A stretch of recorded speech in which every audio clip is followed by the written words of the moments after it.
धन्यवाद प्रदीप सर। सभी जी। दर्शकों को और पैनलिस्टों को सभी को जय भीम, जय मुरलीमा से। जय भीम, जय भारत।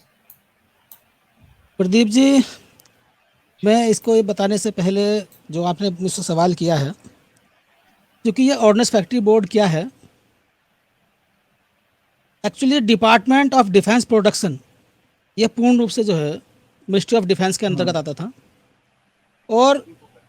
1801 में जो ऑर्डिनेंस फैक्ट्री बोर्ड है, इसके जो अंतर्गत जो फैक्ट्रियाँ हैं पूरे देश भर में 41 फैक्ट्रीज हैं। और फर्स्ट ऑर्डिनेंस फैक्ट्री जो मतलब पहली बार बनी, उसको कहा गया डच फैक्ट्री के नाम से जाना जाता है। और ये पहली बार गन पाउडर निर्माण के लिए ये फैक्ट्री लगाई गई कोलकाता के अंदर, जो इच्छापुर सर ने, वही ठगेला साहब ने बताया। और उसके बाद लगातार जो है मतलब ये अपना इसका शानदार इतिहास रहा है, इससे कोई छुपा नहीं है। क्योंकि देश की जितनी भी मतलब लड़ाइयाँ अभी, चाहे 65 की हो, 71 की हो, चाहे वो कारगिल वगैरह की हो, वो सब लड़ी गई और इन्हीं के दम पर लड़ी गई। साथियों, सरकार ने जो पहली बार जो मंशा जाहिर की, तो उसने एक कैग की रिपोर्ट जब आई 2019 में, कंट्रोलर ऑडिट जनरल की रिपोर्ट जब उसने पेश की, तो उसकी जो जो दो अनुशंसा थी, जो उसका जो जो उसने रिकमेंडेशन दी अपनी रिपोर्ट के अंदर, तो उसने कहा कि भारत सरकार जो ऑर्डिनेंस फैक्ट्री बोर्ड को जो बजट देती है, उसका लगभग 33% जो है केवल सुपरविजन में खर्च हो जाता है। और दूसरा जो उसने रिकमेंडेशन दी, उसने कहा कि जो इन ऑर्डिनेंस फैक्ट्री बोर्ड को टारगेट दिया जाता है, वो 49% जी अचीव कर पाते हैं, और 51% जो टारगेट उनका होता है वो पेंडिंग पड़ा रहता है। इन रिकमेंडेशन की वजह से सरकार को जो ये कैग की रिपोर्ट मिली, और उसके आधार पर उसने क्या किया कि इसने घोषणा की कि हम जो है इस ऑर्डिनेंस फैक्ट्री बोर्ड को कारपोरेटाइज में तब्दील करेंगे। और उसका जो मुख्य मुद्दा उन्होंने बनाया, उन्होंने कहा कि जो रक्षा सेवाओं में जितनी भी ये 39 की ऑर्डिनेंस फैक्ट्रियां हैं, इससे इन ऑर्डिनेंस फैक्ट्री बोर्ड के जितने भी कर्मचारी होंगे, ऑफिसर्स होंगे, जो भी होंगे, एक तो इनकी अकाउंटेबिलिटी होगी, जिम्मेदारी मतलब जो है जवाबदेही होगी, दक्षता बढ़ेगी, और इनको स्वायत्ता मिलेगी। ये सरकार का जो है उसने अपना इस विधेयक के अंदर कानून में जो है अपना पक्ष रखा, जो मतलब प्रसारित भी किया और प्रसारित भी किया। अब ये एक्चुअल में जो मसौदा जो है कानून, मतलब जो मैं 2-3 पॉइंटों में इसको रखना चाहूँगा कि रक्षा सेवाओं के जो मसौदा क्या कहता है, कानूनी जो विधेयक जो है ये क्या कहता है कि रक्षा सेवाओं के रख रखाव के लिए लाया गया है, ताकि राष्ट्र व जनता के जीवन और संपत्ति, इससे जुड़े मामलों की सुरक्षा की जा सके। श्रमिकों की हड़ताल, आंदोलनों को रोकने को और उसे प्रतिबंधित करने का अधिकार सरकार को यह विधेयक देता है, अध्यादेश देता है। सबसे बड़ी बात क्या है इसमें, यदि कोई व्यक्ति या संगठन इस विधेयक के खिलाफ माने जाने वाली हड़ताल शुरू करता है, तो उसके खिलाफ जो है अनुशासनात्मक कार्रवाई होगी, बर्खास्तगी सहित, यानी सस्पेंशन भी होगा, का सामना करना पड़ सकता है, और 1 वर्ष तक कारावास या 10,000 रुपये जुर्माना, या फिर दोनों हो सकती है। लेकिन इससे भी आगे बढ़कर एक कदम क्या कहा है कि हड़ताल का आह्वान करने वाले या वित्तीय सहायता देने वालों के लिए और भी ज्यादा दंड का प्रावधान है, यानी कि लगभग उसको दुगना है। जो सजा 1 साल की थी, कारावास 1 साल की थी, उसको उन्होंने 2 साल किया, और दंड को 10,000 के बजाय उन्होंने 20,000 बढ़ा दिया।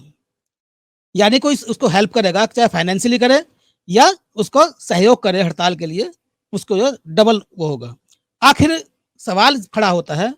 कि आखिर ये विधेयक मतलब स्पष्ट तौर पर जो है ये क्या मतलब देना चाहता है। विधेयक जो है स्पष्ट तौर पर क्या कहता है, के कारखानों का हवाला देता है, जो सबसे बड़ा औद्योगिक सेटअप है।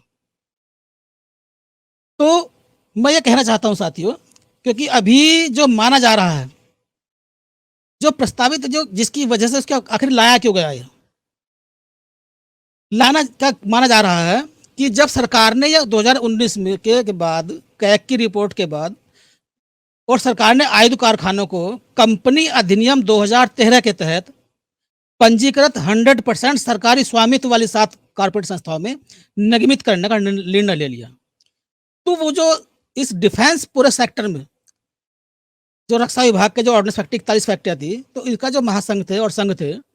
उन्होंने इसके खिलाफ जो निगमीकरण के खिलाफ था, वो 26 जुलाई को अपनी अनिश्चितकालीन हड़ताल की घोषणा कर दी। और जैसे ये घोषणा की, तो सरकार ने आनन-फानन में इसको रोकने के लिए कि कर्मचारी जो है, या जो लगभग 80,000 के आसपास, 76,000 तो एग्जैक्ट मैं फिगर बता रहा हूँ सर, लगभग 76 से 80,000 के लगभग कर्मचारी हैं पूरे देश भर में, आज निर्माणी जो 41 यूनिट्स हैं, उनमें काम करने वाले लोग हैं। तो एक साथ जो मतलब ये शायद स्ट्राइक पर न जाए, और सरकार का कहना है कि जो ये उत्पादन है, जो यहाँ पर उत्पादन होता है, चाहे वो गोला बारूद है, पैरासूट है, टैंक है, हैवी व्हीकल्स हैं, राइफल्स हैं, आई साइट हैं, इक्विपमेंट हैं, राइफल है और टैंक है, तोप वगैरह, जो मतलब जितने भी साजो सामान सेना के लिए बनाए जाते हैं, केवल नॉट ओनली सेना, वो जो होम अफेयर्स के जो डिपार्टमेंट, चाहे वो पीएससी है या मतलब पुलिस, अगर मतलब उनके ऑर्डर्स आते हैं, तो उनका भी काम, उनके लिए भी सेवा देती है। तो ये सब सामान, ये किसी जो उत्पादित, जो बाधित ना हो, ये उत्पादन लगातार, इसकी जो सप्लाई है सेना के लिए, हमारी जो अर्धसैनिक बल है उनके लिए, वो बाधित ना हो और इसको लगातार सप्लाई मिलती रहे। इसको इन्होंने इस कह करके कि आवश्यक रक्षा सेवा जो है, जो एसेंशियल जो सर्विस है, उसमें उसके अंतर्गत लाए, और ये विधेयक का इसका आनन फानन में जो इसका गठन किया गया। जैसा आपने कहा कि जो इस विधेयक का जो असर है, वो बाकी डिपार्टमेंटों पर, जैसे ठेकेदार साहब ने कहा कि केवल नॉट ओनली 80,000, बाकी जो उसके इनडायरेक्ट रूप से जो प्रभावित होते हैं, जो और बहुत सारे उत्पादन करने वाले लोग हैं, दुकान वाले होते हैं, जो हमारे जो वेंडर्स कंपनियां होती हैं उसको, वो तो प्रभावित होंगी ही, वो बंद ही होगी। लेकिन साथ साथ जो मैं बता रहा हूँ कि जो ये मसौदा है इस विधेयक का, वो सरकार को पूरी आज़ादी देता है कि वो किस किस सर्विस, किस किस सेवाओं को वो एसेंशियल घोषित कर सकती है, नंबर एक बात। और वो एसेंशियल सेवा को घोषित करने के बाद, जैसे ही सरकार ये घोषणा कर देती है कि ये फला फला सर्विस जो, चाहे वो डिफेंस की और अन्य सेक्टर हो, चाहे वो रेलवे के, क्योंकि मालवाहक हो, कहा जा सकता है कि रेलवे के लिए भी, कि भाई अभी जो सेना के लिए जो सारा सामान मतलब जो है बाई रूट जाता है, बाई रेल के थ्रू जाता है, तो वो भी एक पार्ट हो गया। तो सरकार किसे किसे घोषित कर सकती है, किन किन सेवाओं को घोषित कर सकती है, वो उसका अपना निजी मामला है। तो वो ऐसा कोई ना समझे, कोई भी डिपार्टमेंट, कि मतलब हम जो है इससे बिल्कुल अछूते हैं या हम बच सकते हैं। तो ये तो निश्चित है कि ये पूरा का पूरा मसौदा सरकार को पूरी आज़ादी देता है, नंबर एक बात। और अगर सरकार को आज़ादी देता है, तो जितने भी डिफेंस सेक्टर के, वो तो दायरे में है ही, बाकी जो अन्य दूसरे डिपार्टमेंट डिफेंस के अलावा भी हैं, चाहे वो तार हो, चाहे चाहे मतलब पोस्टल हो, चाहे वो दूसरे और डिपार्टमेंट हो, वो भी मतलब जो है सरकार उनको, उनकी सेवाओं को जो है एसेंशियल घोषित कर सकती है। दूसरी बात यह है, जो आपने पहले मुझसे सवाल किया था, जब आपने कहा था कि मैं दोबारा मिलूंगा, कि क्या वास्तव में जो ऑर्डिनेंस फैक्ट्री की जो 41 यूनिट्स हैं, क्या वो अपना उत्पादन नहीं कर पाती, या उनमें एफिशिएंसी नहीं है,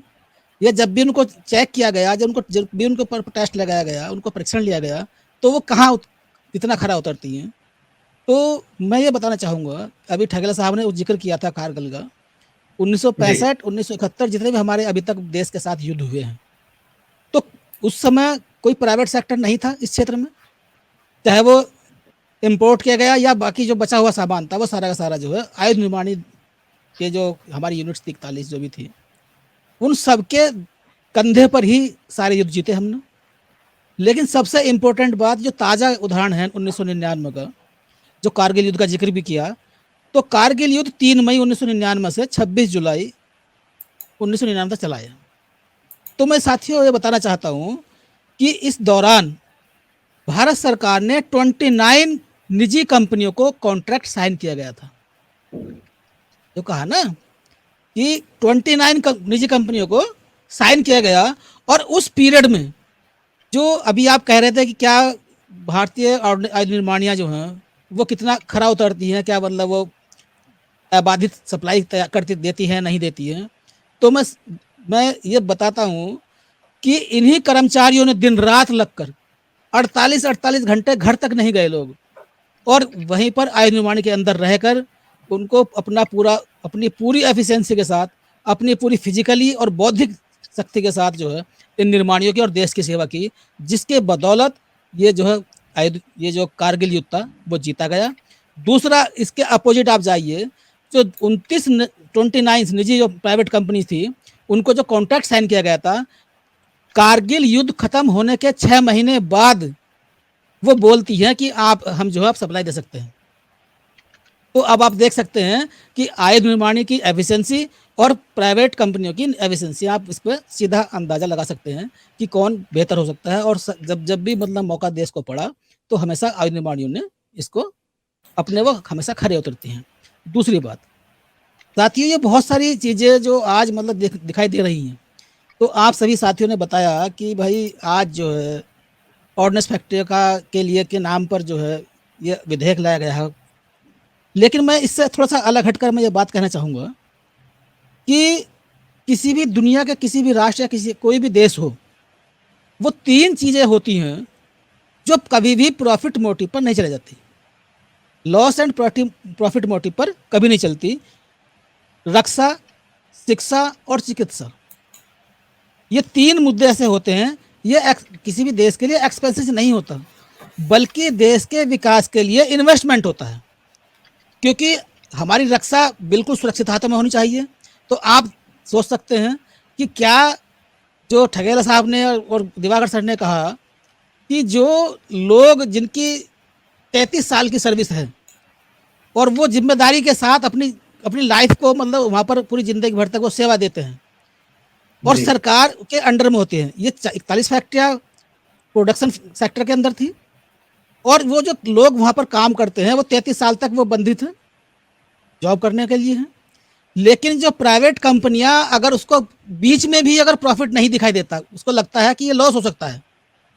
तो वो छोड़कर हाथ खड़े करके भाग जाती है। तो उसकी जवाबदेही क्या है? नंबर 1 बात, अभी मैं बता दूं, अभी 2020 के अंदर एक अभी टेस्ट हुआ था। तो ऑर्डिनेंस जो आयुध निर्माणी फैक्ट्रियां ने एक तोप बनाई और तोप बनाने के बाद और कुछ निजी कंपनियों का भी मतलब वहाँ पर टेस्ट हुआ, सबने अपना अपना जो है वहाँ पर ट्रायल हुआ। तो आपने देखा होगा, पूरी ये न्यूज़ भी बनी थी कि जो प्राइवेट निजी कंपनी के जो तोपों के जो नाल थी, ये यानी कि जो पाइप थे जो जिसमें तोप से गोला निकलता है, क्योंकि मैं इसलिए लेमैन की भाषा में बता रहा हूँ कि वो जो तोप से गोला निकलता है तो उसकी जो नाल होती है